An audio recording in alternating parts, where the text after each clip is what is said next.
మహారాష్ట్రలోని గోరేగావ్ అనే గ్రామంలో రామోజీ మాలోజీ అనే వ్యక్తి క్యాషియర్గా పనిచేస్తున్నారు. ఆయన ఇద్దరి కొడుకులు నాన్నతో సమ్మర్ హాలిడేస్ గడపాలని గోరేగావ్కి రైల్లో వచ్చారు. తండ్రి రామోజీ స్టేషన్కి ఇంకా రాలేదు. అక్కడే స్టేషన్లో కూర్చున్న ఇద్దరు పిల్లల్ని స్టేషన్ మాస్టర్ వచ్చి ఆప్యాయంగా పలకరించి వాళ్ళిద్దరి వివరాలు అడిగాడు. చిన్న కుర్రాడు ఆలోచించకుండా వెంటనే మేము మహార్లని చెప్పాడు. మహారాష్ట్రలో మహార్లు అప్పట్లో అంటరాని వాళ్ళగా చూసే రోజులవి. అది విని స్టేషన్ మాస్టర్ ఇంకేమీ మాట్లాడకుండా లేచి వెళ్ళిపోయాడు. ఎంతసేపటికి నాన్న రాకపోతే పిల్లలిద్దరూ బండి కట్టుకొని వాళ్ళే నాన్న దగ్గరికి వెళ్ళాలనుకున్నారు. స్టేషన్ బయట వాడు వీళ్ళు మహార్లని తెలుసుకొని ఎక్కించుకోవడానికి ఒప్పుకోలేదు. చాలాసేపటికి బండివాడు బండి అయితే ఎక్కనిస్తా, 2 డబ్బులు ఇస్తే అని అన్నాడు. అది కూడా బండిని వాళ్ళే నడుపుకోవాలి, ఆయన మాత్రం నడుచుకుంటూ వస్తా అన్నాడు. అలాగా ఆ పిల్లలిద్దరూ వాళ్లే బండి నడుపుకొని నాన్న రామోజీని చేరుకున్నారు. ఈ సందర్భం ఆ చిన్న కుర్రాడి మనసు మీద తీవ్రమైన ప్రభావం చూపించింది. తన మీద సమాజంలో ఇంత వివక్ష ఎందుకు, మేమేం తప్పు చేశామని ఆ పిల్లాడిలో ఆలోచన మొదలైంది. ఆ కుర్రాడి ఆవేదనే ఒకరోజు భారతదేశంలో అంటరానితనం మీద పోరాటంగా, ఈ దేశ రాజ్యాంగం రూపొందించడంలో ముఖ్యమైన పాత్రగా ఆ కుర్రాన్ని ఎదిగేలాగా చేసింది. అతడే డాక్టర్ భీమ్రావ్ అంబేద్కర్. అంబేద్కర్ గారి ఆవేదనలో న్యాయముంది. ఆయన పోరాటంలో అన్టచబిలిటీని వేర్లతో సహా పెకిలించాలనే కషి ఉంది. ఎవరూ ఎదిరించలేని గౌరవమైన స్థానంలో ఉన్న గాంధీజీకి ఎదురెళ్లగలిగే మొండి పట్టుదల ఉంది. Everything is by law. ఏమి సాధించాలన్నా చట్టపరంగా, కేవలం చట్టపరంగానే సాధించాలి అనే ప్రాక్టికల్ అప్రోచ్ ఉంది. But this is not the whole story. There is another side of the coin. Ambedkar గారి ఆశయాలు చాలా ఉన్నతమైంది, ఒప్పుకోవాలి. కానీ ఈరోజు అంబేద్కర్ గారి ఫాలోవర్స్గా అంబేద్కర్ వాదులు, పొలిటీషియన్స్, ఇన్ఫ్లుయెన్సర్స్, దళిత సంఘాల వాళ్ళు, కమ్యూనిస్టులు, లెఫ్ట్ వింగ్ ఐడియాలజీ అయినా రైట్ వింగ్ ఐడియాలజీ అయినా నిజంగా అంబేద్కర్ గారి ఆశయాల్ని అలాగే కాపాడుతున్నారా? రాజకీయమనే ముసుగులో తప్పుడు ప్రచారం చేస్తున్నారా? నిజంగా ఐక్యతను కోరుకుంటున్నారా? డివైడ్ అండ్ రూల్ పాలసీకి కొత్త రంగులు అద్దుతున్నారా?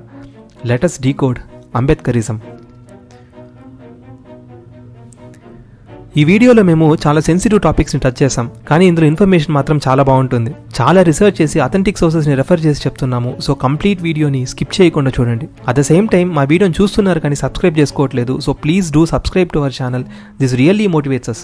అంబేద్కర్ గారంటే మనకు గుర్తొచ్చే కొన్ని ఇంపార్టెంట్ విషయాలు: క్యాస్ట్ సిస్టమ్ని వ్యతిరేకించారని, అన్టచబిలిటీని వ్యతిరేకించారని, మనుస్మృతిని తగలబెట్టారని, దళితుల హక్కుల కోసం పోరాడారని, మన రాజ్యాంగాన్ని నిర్మించారని.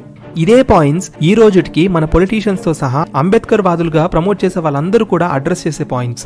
ఒకసారి ఈ వీడియో చూడండి. Ambedkar rightly said, I quote, Hindu religion is nothing but assortment of caste. Sir, division of labour. ఈయన అండిముత్తు రాజు తమిళనాడు డిఎంకే పార్టీ నుంచి పార్లమెంట్లో ఎంపీగా ఎన్నికయ్యారు. ఓపెన్లీ పార్లమెంట్లో హిందూయిజం అంటే అసార్ట్మెంట్ ఆఫ్ కాస్ట్స్, అంటే కులాల వర్గీకరణ ఉన్న మతం, ఏ కులం వాడు ఆ కుల వృత్తినే తరతరాలుగా చేసుకుంటూ వచ్చే మతం అన్నారు. ఇప్పుడు ఈ వీడియో చూడండి. எனக்கு ராமாயணத்துல நம்பிக்கை இல்ல, ராமன் மீது நம்பிக்கை இல்ல. ஆனால் கதையை சொல்றாங்க, ஏற்றுக்கொண்ட ராமாயணத்துக்கு பேர் தான் மனித நல்லிணக்கம் என்று சொன்னால் நீ சொல்ற ஜெய் శ్రీరామ్. ఇలాంటి స్టేట్మెంట్స్ ఈ మధ్య మనం తరచూ వింటున్నాం. వాళ్ళ ఐడియాలజీని సపోర్ట్ చేస్తూ స్ప్రెడ్ కూడా చేస్తున్నారు. అంబేద్కర్ ఐడియాలజీని ఫాలో అవుతున్నాం అనే వాళ్ళందరి వన్ సింగిల్ పాయింట్ క్యాస్ట్. ఈ క్యాస్ట్ చుట్టే సూర్యుని చుట్టూ భూమి తిరుగుతూ ఉంటారు. ఈ క్యాస్ట్ సిస్టమ్ అనే పాయింట్లోనే టోటల్ హిందూయిజంని చూస్తుంటారు. ఈ టోటల్ ఐడియాలజీకి ఆరిజిన్ ఎక్కడి నుంచి వచ్చిందో అంబేద్కర్ గారి జీవితాన్ని పరిశీలిద్దాం. చిన్నతనం నుంచే అంబేద్కర్ గారు కుల వివక్షకు గురయ్యారు. స్కూల్లో సపరేట్ గా గోని సంచి మీద మిగతా పిల్లలకి దూరంగా కూర్చోబెట్టేవాళ్ళు. నీళ్లు తాగాలంటే కూడా ప్యూన్ వచ్చి దూరం నుంచి నీళ్లు పోస్తేనే తాగాలి. ఆ ప్యూన్ రాని రోజు నీళ్లు కూడా ఉండేది కాదు. ఈ కష్టాల నుంచి ఆయన సొంత కృషి మీద బాంబే ఎలిఫెంట్స్టైన్ కాలేజ్లో మెట్రికులేషన్, బాంబే యూనివర్సిటీలో బ్యాచిలర్స్ పూర్తి చేసి బరోడా స్టేట్ స్కాలర్షిప్ తో అమెరికాలోని కొలంబియా యూనివర్సిటీలో పోస్ట్ గ్రాడ్యుయేషన్ చేశారు. అప్పుడు అంబేద్కర్ ప్రజెంట్ చేసిన paper castes in India, their mechanism, genesis and development. London school of economics లో థీసిస్ కి ప్రిపేర్ అవుతూ ఉంటే స్కాలర్షిప్ గడువు అయిపోవడం వల్ల ఇండియాకి తిరిగి వచ్చేశారు. ఇండియాలో ఇంత పై చదువులు చదివి కూడా ఉద్యోగం చేసే ఏ చోట కూడా ఒక దళితునిగా ఆయన మీద వివక్ష ఎక్కడా ఆగలేదు. వీటన్నిటి నుంచి విసిగిపోయి దళితుల హక్కుల కోసం పోరాటం మొదలెట్టారు. మహారాష్ట్రలో మహాడ్ ఊర్లో చావదార్ చెరువులో దళితులు నీళ్లు తాగడం కూడా నిషేధించారు ఆ ఊళ్ళో వాళ్ళు. ఇందుకు ప్రతిగా అంబేద్కర్ 1927 మార్చి 20న 2500 మంది దళితుల్ని కూడగట్టుకుని ఆ చెరువులో నీళ్లు తాగించాడు. దీన్నే మహాడ్ సత్యాగ్రహ అని అంటాం. దీన్ని వ్యతిరేకిస్తూ ఆ ఊర్లో వాళ్ళు దళితుల మీదికి ఎదురు తిరిగి అల్లకల్లోలం చేశారు. చాలా మంది చెరువు అపవిత్రమయ్యిందని, దాని పవిత్రత తిరిగి తీసుకొని రావాలని పూజలు చేశారు. This was the time Ambedkar ఈ కుల వివక్షణకి ఆధారం హిందూ ధర్మశాస్త్రంలో ఒకటి మనుస్మృతి అని అనుకున్నారు. ఎందుకంటే ఐడియాలజికల్లీ మనుస్మృతి కాస్ట్ డిస్క్రిమినేషన్ ని సపోర్ట్ చేస్తుంది అని ఆయన అభిప్రాయం. అందుకని పబ్లిక్ గా మనుస్మృతి పుస్తక కాపీల్ని తగలబెట్టించాడు. అంబేద్కర్ కి హిందూ సమాజంలో వర్ణ వ్యవస్థకి అసలైన కారణం మనుస్మృతి అంటారు. ఈ విషయం ఆయన రాసిన హూ వేర్ శూద్రాస్, శూద్రులెవరు అనే బుక్ లో పదే పదే చాలా చోట్ల ఈ థాట్ ని మనం గమనించవచ్చు. ఇదే థాట్స్ నే మనం ముందు చూసిన వీడియోలో కూడా గమనించవచ్చు. రాహుల్ గాంధీ గురించి మనం తర్వాత మాట్లాడుకుందాం. కానీ డిఎంకే ఎంపీ ఏ రాజు మాటల్లో మాత్రం అంబేద్కర్ గారి సేమ్ ఇంటెన్షన్స్, ఇన్ఫాక్ట్ అంబేద్కర్ గారితో పాటు జస్టిస్ పార్టీ నేత పెరియార్ ఈవి రామస్వామి నాయకర్ ఇంటెన్షన్స్ కూడా సేమ్ లైన్స్ లో ఉంటాయి. ఇదే థాట్స్ ని ఈ రోజుకి కూడా అలాగే రిప్లికేట్ చేస్తూ పబ్లిక్ మీటింగ్స్ లో కానీ, ప్రెస్ మీటింగ్ లో కానీ, ఆఖరికి పార్లమెంట్ లో కూడా ఇదే వ్యతిరేక మాటల్ని వినొచ్చు మనం. It is not just about a Raju, total DMK పార్టీనే సేమ్ ఐడియాలజీని ఫాలో చేస్తుంది. అందుకే రీసెంట్ గా ఉదయనిధి స్టాలిన్ స్టేట్మెంట్స్ కూడా చాలా కాంట్రవర్సీ క్రియేట్ చేశాయి. వీళ్ళందరి ఐడియాలజీకి కారణమైన మనుస్మృతి గురించి ప్రచారంలో ఉన్న మెయిన్ పాయింట్స్: బ్రాహ్మణులకు పెద్దపీట వేసింది, శూద్రుల్ని అనగదొక్కేలా నియమాలు పెట్టారు, స్త్రీల హక్కులు స్వతంత్రతను ఖండిస్తుంది అని. ఈ 3 పాయింట్స్ నే ఇప్పటి అంబేద్కర్ వాదులు, అప్పటి అంబేద్కర్, రామస్వామి నాయకర్ లాంటి వాళ్ళు కూడా కోట్ చేశారు. అసలు ఈ ప్రచారానికి కారణం ఎక్కడి నుంచి వచ్చింది? మ్యాక్స్ మూలర్ రాసిన మనుస్మృతి ఇంగ్లీష్ ట్రాన్స్లేషన్ లో ఈ అంశాలు మెన్షన్ చేశారు. బ్రిటిష్ మన భారతదేశ చరిత్రను పునర్నిర్మించాలనే ఇంటెన్షన్ తో అపాయింట్ చేసిన స్కాలర్సే James Prinsep, Alexander Cunningham, William Jones, John Faithfull Fleet, Max Muller, Colin Mackenzie and the list goes on. వీళ్ళ రీసెర్చ్ పేపర్స్ ఇంకా వీళ్ళు ప్రపోజ్ చేసిన థియరీలనే ఇప్పటికీ మనం హిస్టరీ టెక్స్ట్ బుక్ లో చదువుకుంటున్నాం. వీళ్ళ ట్రాన్స్లేషన్స్ లో వీళ్ళ ఉద్దేశం ఏంటి? మ్యాక్స్ మూలర్ 1866 లో ఆయన భార్యకు రాసిన లెటర్ ఇది. Vedas are the roots of their religion and to show there what the roots is, I feel the only way of uprooting all this has sprung from it during last 3000 years అన్నారు. అంటే మన భారతీయుల మతానికి ఆధారం వేదం. 3000 సంవత్సరాలుగా మన విశ్వాసంలో నిండిపోయిన వేద సంస్కృతిని వేర్లతో సహా పెకిలించడమే ఆయన ఉద్దేశమని స్వయంగా ఆయన తన భార్యకు రాసుకున్న లెటర్ లో ఉంది. మన దేశ చరిత్రకి జరిగిన అన్యాయం గురించి క్లియర్ గా ఒక సపరేట్ వీడియో చేస్తాను, చాలా ఎవిడెన్సెస్ తో. మీకు ఇంట్రెస్ట్ ఉంటే కమెంట్ సెక్షన్ లో మెన్షన్ చేయండి. I'll make a separate video on this topic. Max Müller was not a Sanskrit scholar. భాష నేర్చుకున్నంత మాత్రాన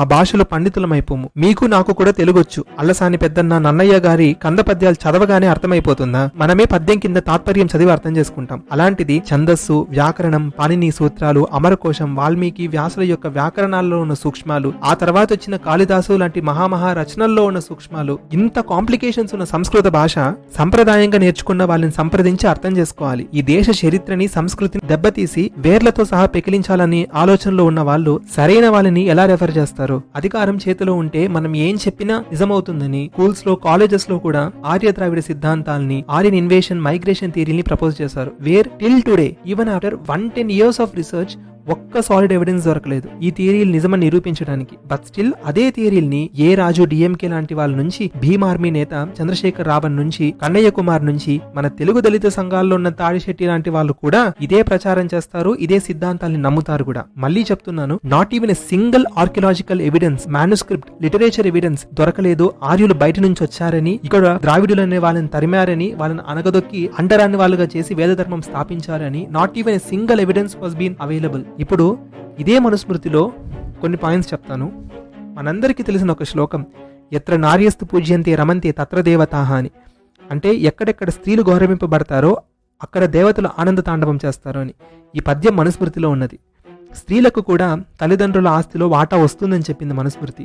యుక్త వయసుకు వచ్చిన స్త్రీ పెళ్లి గురించి తల్లిదండ్రులు పట్టించుకోకపోతే ఆ స్త్రీ తనకు నచ్చిన వాడిని పెళ్లి చేసుకునే స్వతంత్రం ఉందని చెప్పింది మనుస్మృతి. స్త్రీలు కంటతడి పెడితే దానికి కారణమైన వాడు నాశనం అయిపోతాడని అన్నవాడు మనువు. భర్త చనిపోయినా, భర్త దూరదేశాలకు వెళ్లి ఎంత కాలానికి తిరిగి రాకపోయినా ఆమె ఇంకో పెళ్లి చేసుకునే హక్కు ఉంటుందని చెప్పింది మనుస్మృతిలో. ఇంతలా స్త్రీలకు ముఖ్యత్వం ఇస్తే ఉమెన్ రైట్స్ ని ఖండిస్తుందని మ్యాక్స్ మూలర్ మాత్రమే ఎలా కనిపించిందో ఆయనకే తెలియాలి. సెకండ్లీ, కొన్ని చోట్ల స్త్రీ స్వతంత్రాలు కాదు అని కూడా మాట్లాడింది. ఇది మ్యాక్స్ మూలర్ ట్రాన్స్లేషన్స్ నుంచి కాదు. 1000 ఏళ్ల క్రితం మనుస్మృతి మీద కమెంటరీ రాసిన మన సొంత పండితులు మేధాతిథి రాసిన భాష్యమిలో ఆయన వివరణ కంప్లీట్లీ డిఫరెంట్ గా ఉంది. అందులో ఒక జనరలైజ్డ్ ఆస్పెక్ట్ కవర్ చేశారు. ఆయన పెళ్లి కాకముందు తండ్రి రక్షిస్తాడు, పెళ్లి తర్వాత భర్త రక్షిస్తాడు, వృద్ధాప్యంలో కొడుకు రక్షిస్తాడు. ఇలాగా స్త్రీ తనను తాను రక్షించుకునే స్వతంత్రత లేదు అని, ఇలా కాకుండా తనను తానే రక్షించుకునే స్థితిలోకి తను రావాలి అని మెన్షన్ చేశారు మేధాతిథి మనుస్మృతి యొక్క కమెంటరీలో. బట్ ఈ లైన్స్ కానీ, ఈ ఇంటర్ప్రిటేషన్ కానీ మ్యాక్స్ మూలర్ కాపీలో ఎక్కడా దొరకదు మనకి. ఇంకా శూద్రుల గురించి అంటారా? యజమాని తన సేవకుడు రోజు తన ఇంట తృప్తిగా భోజనం చేశాకే గృహస్థుడు భోజనం చేయాలని నియమం పెట్టినవాడు మనువు. ఒక తప్పుకు శూద్రునికి ఒక శిక్ష పెడితే అదే తప్పుకు బ్రాహ్మణునికి 4 రెట్లు పెద్ద శిక్ష పడాలన్నాడు. ఎందుకంటే చట్టం తెలిసిన వాడు తప్పు చేస్తే పెద్ద శిక్ష, తెలియని వాడు తప్పు చేస్తే చిన్న శిక్ష అనేలాగా. ఇది అప్పటి శిక్షా స్మృతి. ఇక్కడ బ్రాహ్మణ పక్షపాతం ఎక్కడుందో మ్యాక్స్ ముల్లర్ కళ్ళకు మాత్రమే ఎలా కనపడిందో అది కూడా ఆయనకే తెలియాలి. ఇంకో ముఖ్యమైన పాయింట్, విరాట్ పురుషుని శిరస్సు నుంచి బ్రాహ్మణులు, భుజాల నుంచి క్షత్రియులు, తొడల నుంచి వైశ్యులు, పాదాల నుంచి శూద్రులు పుట్టారనే పాయింట్. ఈ పాయింట్ నే మ్యాక్స్ ముల్లర్, అంబేద్కర్ గారి ఫాలోవర్స్ ఇప్పుడు శూద్రులు అణిచివేయబడ్డారు అని నెగటివ్ ఇంటర్ప్రిటేషన్ చేస్తారు. వేదాంగాలు కూడా వేద పురుషునికి అంగాలే. వ్యాకరణం ఆయన ముఖం నుంచి, కల్పం ఆయన చేతుల నుంచి, జ్యోతిషం, నిరుక్తం, శిక్ష ఆయన కళ్ళు, చెవి, ముక్కు నుంచి వస్తే ఛందస్సు ఆయన పాదాల నుంచి వచ్చింది అంటారు. అంటే ఛందస్సు చాలా నీచమైందనా? మనిషి శరీరంలో కొన్ని భాగాలు గొప్పవి, కాళ్ళు పనికిరానివి అవుతుందా?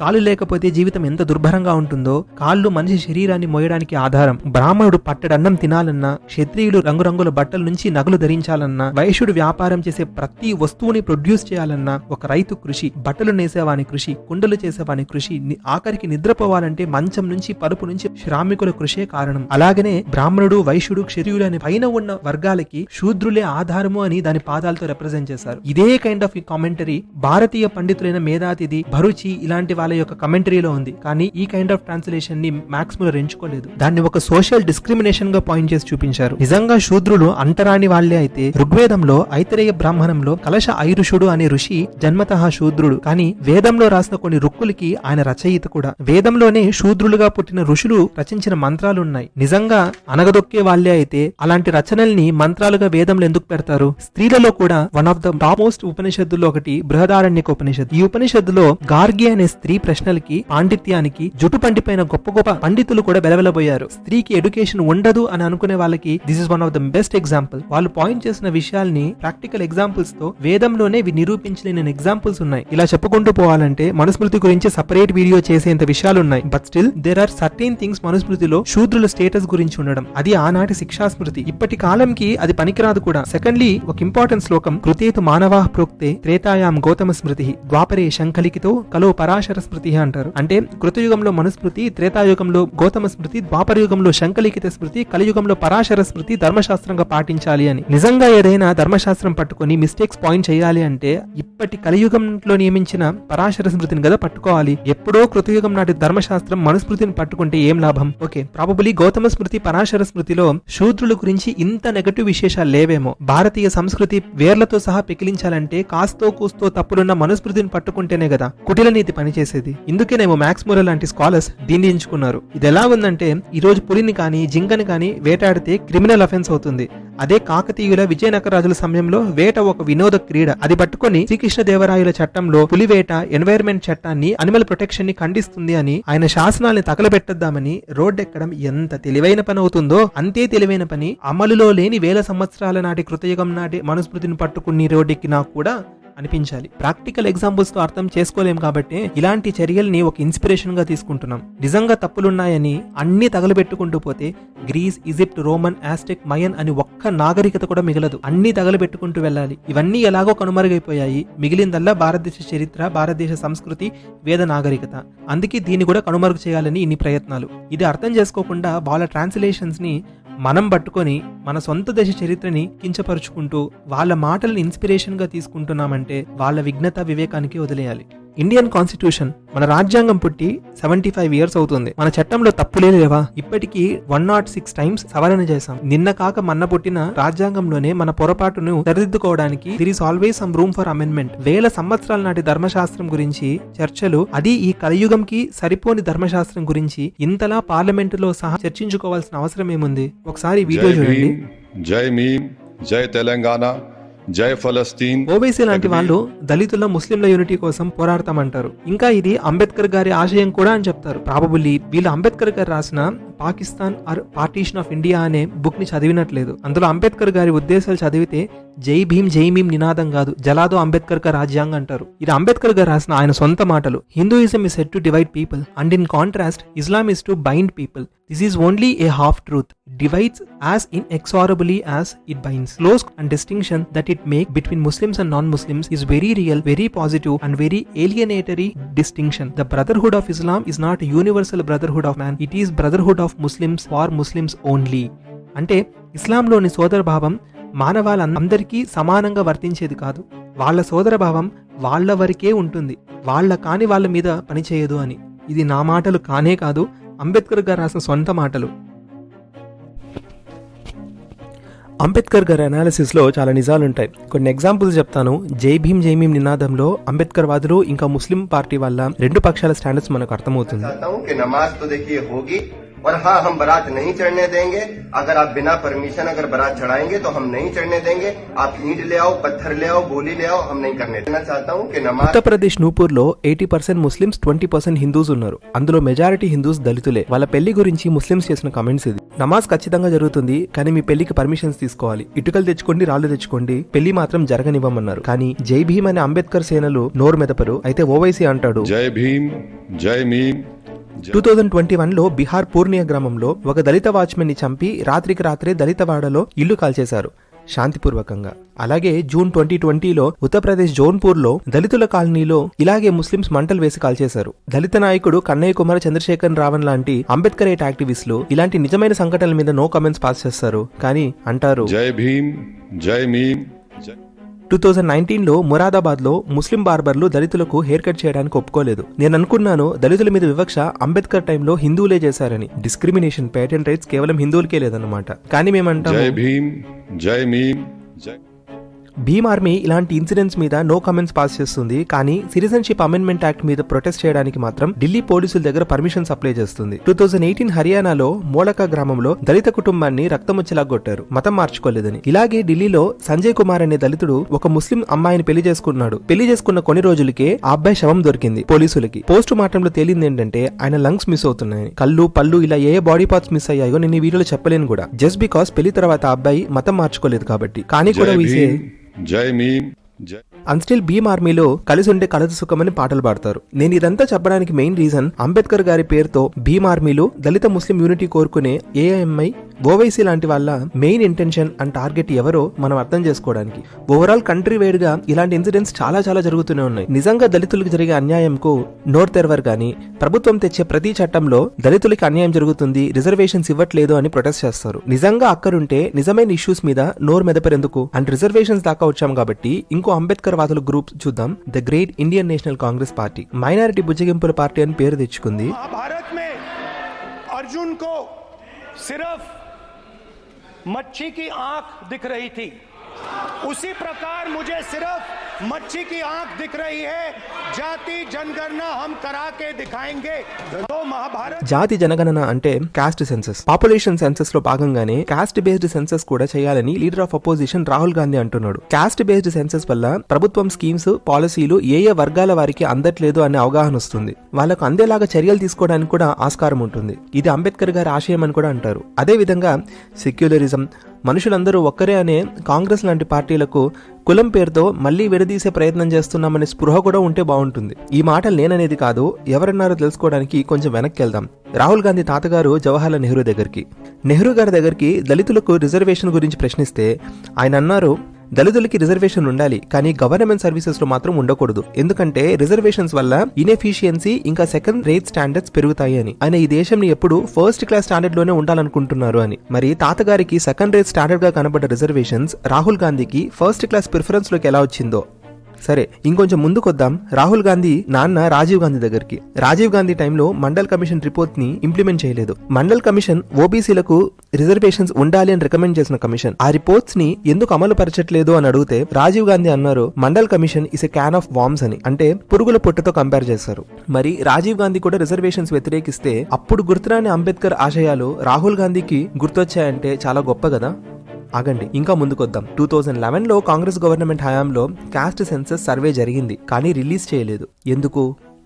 ఎందుకో ఈనాటి దళితుల ఆశాకిరణం మల్లికార్జున్ ఖార్గే గారు చెప్తారు, చూడండి. మేము పని చేస్తున్నాము, పని చేశాము. దానికి అర్థం నాకైతే అర్థం కాలేదు, మీకు అర్థమైతే నాకు చెప్పండి. అసలు సెన్సస్ ఎందుకు రిలీజ్ చేయలేదు అని గట్టిగా అడిగితే ఈ మాట అన్నారు. We did not, because of elections came that was a lot of money. Elections వచ్చాయని రిలీజ్ చేయలేదంట. 2011లో రిలీజ్ చేయాల్సిన సెన్సస్ 2014లో ఎలక్షన్స్ వస్తున్నాయని రిలీజ్ చేయలేదు. చాలా బాగుంది. అందుకేనేమో అర్జునుడికి చేప కన్ను మాత్రమే కనబడ్డట్టు క్యాస్ట్ సెన్సస్ మాత్రమే కనబడుతుంది రాహుల్ గాంధీకి. అంబేద్కర్ గారి పేరుతో, ఆయన ఆశయాలనే పేరుతో ఒక్కొక్కరు ఎన్ని ఆటలు ఆడుతున్నారో. ఒకరేమో నిరూపించలేని, ఎవిడెన్సెసే లేని మ్యాక్స్ మూలర్ లాంటి వాళ్ళు రాసిన ఇండియన్ హిస్టరీని చదివి మన సొంత సంస్కృతి చరిత్రనే కించపరుస్తారు. இன்னொரு சகோதரனாக, இன்னொரு குரங்கை ஆறாவது சகோதரனாக ஏற்றுக்கொண்ட ராமாயணத்துக்கு பேர் தான் மனித நல்லிணக்கம் என்று சொன்னால் நீ சொல்ற ஜெய் ஸ்ரீராம். ஒரு குரங்கை இன்னொரு சகோதரனாக, ఇంకోరేమో జై భీమ్ అని దళితులు ముస్లింస్ ఒక్కటయ్యి ప్రభుత్వంకి వ్యతిరేకంగా పోరాడాలని, వదిలేస్తే రేపు ఓబీసీలు కూడా కులం పేరుతో అనగదొక్కబడ్డారని, వాళ్ళను కూడా కలుపుకుంటామని దేశంని చిన్నాభిన్నం చేసే మాటలు మాట్లాడతారు. ఇంకొకరేమో మైనారిటీలకు అండగా ఉంటామంటారు, కానీ వాళ్ళ నేతలు చేయలేని, వాళ్ళ హయాంలో రిలీజ్ కానీ సర్వేల కోసం పోరాడుతూ మైనారిటీ పక్షపాతులమని రాజకీయం చేస్తారు. వీళ్ళందరి రాజకీయాల మధ్య నలిగేది నిజమైన భారతీయ పౌరుడు, నిజమైన దళితుడే. ఒకటి, శాస్త్రంలో కుల వివక్షణ ఎప్పుడూ ప్రోత్సహించలేదు. ఈశ్వరునికి జాతి, నీతి, కులం, గోత్రం, దేశం, కాలం అనే భేదమే లేదనే వివేక చూడమనిలో శంకరాచార్యులు అన్న అద్వైతం పుట్టిన దేశం ఇది. రెండు, ఒకానొక సమయంలో ఈ కులం వాడు, ఆ కులం వాడు అనే వివక్షత రేపింది సమాజంలో శాస్త్రాలను వక్రీకరించడం వల్లనే. ఇది జరగలేదని నేను చెప్పను, ఖచ్చితంగా జరిగింది. దాన్ని మనం ఖండించాలి కూడా. అలాంటి వక్రీకరణ వల్ల జీవితంలో ఎంతో కష్టపడ్డవాడే అంబేద్కర్ గాని, ఇంకా అంబేద్కర్ లాంటి ఎన్నో దళితులు వాళ్ళందరూ. కానీ ఈ రోజు ఈ వివక్షల గోడలు దాటి మనం సాధించాలనే ఆశయాలు సాధించగలిగే అవకాశాలున్న రాజ్యాంగంలో మనమున్నాం. కులం, మతం సమాజం కన్నా గొప్పది దేశం. అలాంటి దేశ చరిత్రని తప్పుడు ప్రచారం చేస్తూ మనలో మనకే చిచ్చురేపే ఈ వంకర అంబేద్కర్ వాదుల నుంచి మేలుకోండి. ఈ మేలుకొలిపే నిజంగా అంబేద్కర్ గారు కోరింది, స్వామి వివేకానంద లాంటి వారు ఆశించింది. ఈ వీడియో చూసే వాళ్ళకి ఒక చిన్నపాటి అవగాహన కలిగించాలని మేము చేసిన ఈ ప్రయత్నం మీకు నచ్చినట్లయితే సబ్స్క్రైబ్ చేసుకోండి. చాలా ఎఫర్ట్స్ తో ఇన్ఫర్మేషన్ గ్యాదర్ చేసి వీడియో చేస్తున్నాం. వీడియోస్ చూస్తున్నారు కానీ సబ్స్క్రైబ్ చేసుకోవట్లేదు. సబ్స్క్రైబ్ చేసుకోండి. నచ్చితే లైక్ కొట్టండి. ఇన్ఫర్మేటివ్ అనిపిస్తే షేర్ చేయండి. నెక్స్ట్ వీడియో మహాభారతం పార్ట్ 2 మీద రాబోతుంది. పార్ట్ 1 చూడని వాళ్ళు లింక్ డిస్క్రిప్షన్ లో ఉంటుంది, దాన్ని క్లిక్ చేసి చూడండి. టిల్ దెన్, జై హింద్, జై భారత్.